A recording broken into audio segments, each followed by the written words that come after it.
اعوذ باللہ من الشیطان الرجیم بسم اللہ الرحمن الرحیم۔ معزز ناظرین السلام علیکم ورحمۃ اللہ وبرکاتہ۔ آج ہم حضور نبی کریم صلی اللہ علیہ وآلہ وسلم کی حدیث کی روشنی میں مال اور حب جاہ یعنی عہدے اور منصب اور بڑا پن کی خواہش کے نقصانات بیان کرنے کی کوشش کریں گے۔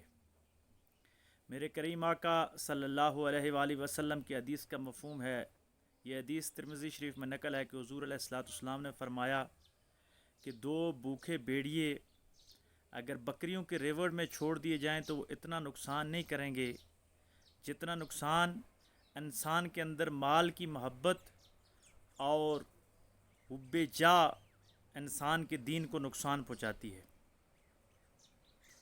اسلام میانہ روی اور اعتدال پسندی کا دین ہے۔ اسلام دنیا میں سے اپنا حصہ حاصل کرنے کا حکم دیتا ہے۔ اسلام یہ بھی حکم دیتا ہے کہ دنیا جو ہے آخرت کی کھیتی ہے، اس کھیتی کو جتنا بہتر کرو گے تو آخرت کی فصل اتنی زیادہ بہتر ہو جائے گی۔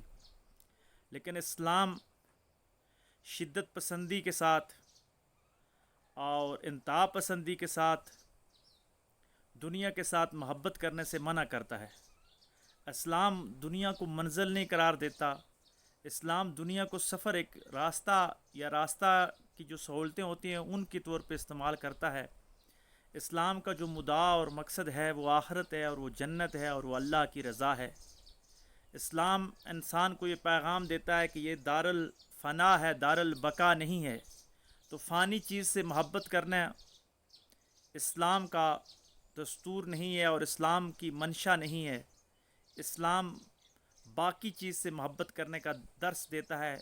جو فنا ہونے والی چیز ہے اسلام اس سے محبت کا درس نہیں دیتا، بلکہ اسلام بقا کا راستہ دیتا ہے کہ اس چیز کے ساتھ محبت کرو، اس راستے کا انتخاب کرو جو ہمیشہ ہمیشہ کے لیے ہوگا۔ اس چیز کو حاصل کرنے کی کوشش کرو جو کبھی بھی آپ سے چھینی نہیں جائے گی، ہمیشہ آپ کے پاس رہے گی۔ کیونکہ اللہ تبارک و تعالیٰ نے حضور علیہ السلام کی زبانی ہمیں یہ بات سمجھا دی کہ آخرت میں جس کو جنت مل جائے گی تو وہ جنت ابدی اسے حاصل ہو جائے گی۔ آخرت میں جس کو سکون مل گیا، جس کو اللہ کی رضا حاصل ہوگی، جس کو دیدار خداوندی مل گیا تو اس کو ہمیشہ کے لیے مل جائے گا۔ تو اس تناظر میں آقا علیہ السلام کی حدیث اگر ذہن میں رکھی جائے کہ دنیا میں جو مال کی محبت ہے، مال کی ایک حد تک تو آپ محبت رکھ سکتے ہیں لیکن ایک حد سے زیادہ آپ محبت نہیں رکھ سکتے۔ اس حد تک مال حاصل کرنے کی آپ کوشش کر سکتے ہیں کہ مال آپ کی ضرورت ہے، اور آپ کی ضرورت یہی ہے حضور علیہ السلام کی حدیث کے مطابق کہ جو آپ نے کھا لیا یا جو آپ نے اوڑھ لیا یا جس گھر میں آپ نے رہ لیا وہ آپ کا ہو گیا، اور جو اللہ کی راہ میں آپ نے خرچ کر دیا، جو اللہ کی رضا کی خاطر آپ نے لٹا دیا، تو وہ آخرت میں آپ کا بینک بیلنس ہے، وہ جمع پونجی ہے، آپ کی مرنے کے بعد آپ کو کام آئے گی۔ اور پیچھے جتنا بھی وراثت میں آپ نے رکھ دیا، اگر وہ ناجائز طریقے کے ساتھ کمایا ہوا تو وہ فتنہ ہے، وہ لوگوں میں لڑائیوں کا، آپ کے وارثوں میں لڑائیوں کا سبب بنتا ہے۔ تو اسی لیے آقا علیہ السلام نے فرمایا کہ جو مال کی محبت ہے یہ برائیوں کی جڑ ہوتی ہے۔ یہ دنیا کی جو محبت ہے یہ برائیوں کی جڑوں میں سے ایک جڑ ہے، اور یہ اتنی مضبوط جڑ ہے کہ سب گناہوں کی بنیاد اس دنیا کی محبت پہ ہوتی ہے۔ اگر کوئی انسان دنیا کے مال کے ساتھ انتہا پسندی کے ساتھ محبت کرنا شروع کر دیتا ہے تو پھر وہ جائز اور ناجائز کی تمیز کو ختم کر دیتا ہے، اس کے نزدیک حلال اور حرام کی تمیز ختم ہو جاتی ہے۔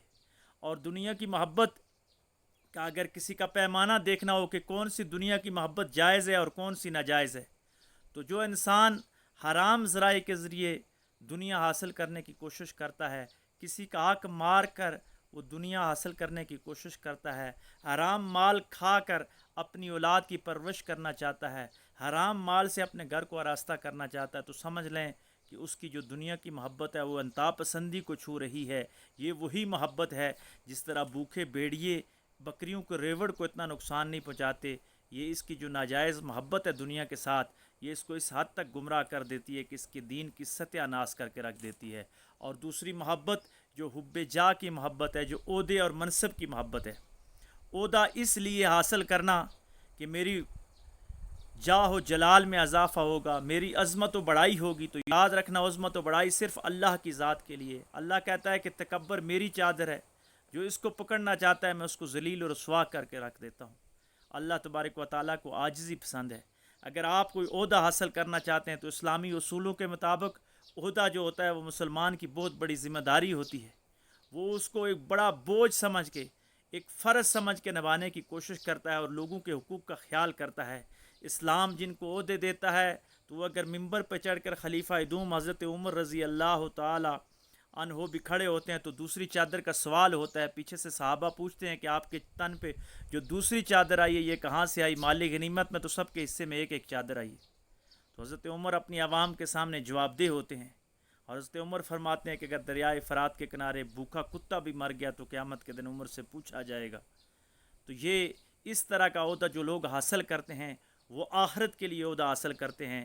وہ عہدہ جس پہ بیٹھ کر آپ لوگوں کے ساتھ انصاف کر سکیں، آپ مخلوق خدا کی خدمت کر سکیں، آپ انسانیت کی بھلائی کے کام کر سکیں، اور آپ اللہ اور اس کے رسول صلی اللہ علیہ وآلہ وسلم کے معمولات اور ان کے حکم کے مطابق زندگی گزارنے کی کوشش کریں، تو پھر تو عہدہ رکھنا آپ کے لیے جائز ہے، باعث ثواب ہے، باعث نجات ہے.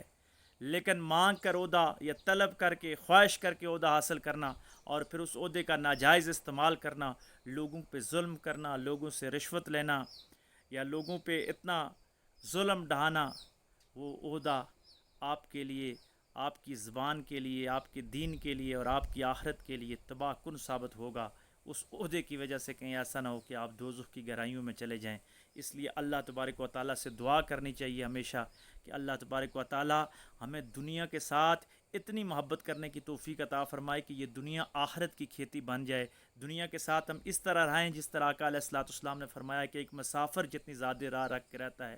دنیا چند ساعتوں کی یہ چیز ہے، کوئی معلوم نہیں کہ ہمارا ایک سانس اندر جاتا ہے تو وہ باہر آئے گا یا نہیں آئے گا، ہمارا اگلا لمحہ کہاں پہ ہوگا، ہم اس دنیا میں ہوں گے یا اگلے جہان میں ہم شفٹ ہو چکے ہوں گے.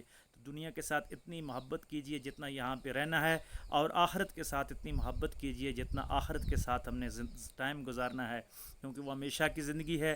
اور ہمیشہ کی زندگی کے لیے عقل مند کا سوچنا ایک احسن عمل ہوتا ہے. عقل مند وہی ہے جو ہمیشہ فائدے والی چیز کا انتخاب کرتا ہے. تو آخرت بڑی فائدے والی چیز ہے، وہاں اللہ تبارک و تعالی ہم سب کو جنت عطا فرمائے.